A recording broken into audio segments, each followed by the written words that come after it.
Development have sparked debates within the global health community as the issue extends beyond aid. Critics argue that financial assistance is sometimes used not just to support development but to advance strategic interests.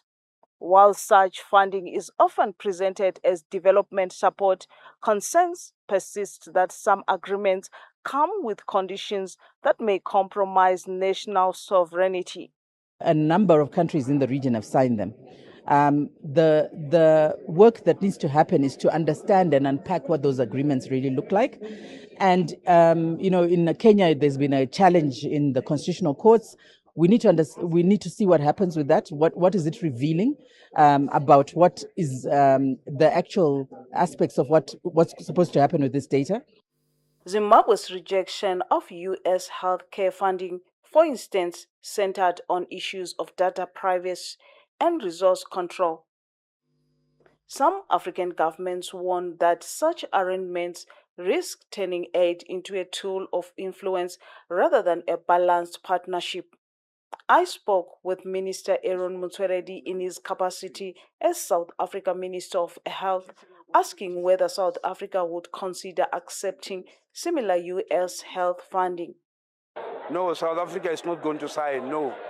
And I was very excited when in Kenya they signed and members of parliament took it up and went to court. And I made to understand the court reversed it. And so that's the type of activism that we want even within SADC and on the whole African continent. The stance by Zimbabwe and Zambia echoes concerns previously raised in Kenya, where aid-linked agreements have reportedly included clauses on data sharing and access to resources. However, not all countries have taken the same position. The Democratic Republic of Congo recently signed a $1.2 billion health partnership agreement with the United States.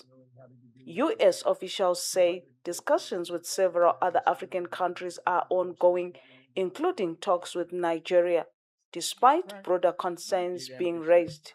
The United States is not alone in expanding its footprint on the continent. China, Russia, and several European nations are also deepening ties through aid and investment, often linked to strategic or resource interests. Analysts say this geopolitical competition adds complexity to the Africa's development path as global powers seek influence across key sectors. The broader question remains whether African nations can structure partnerships that protect sovereignty while delivering meaningful development gains. For News Central, Bongani, Siziba.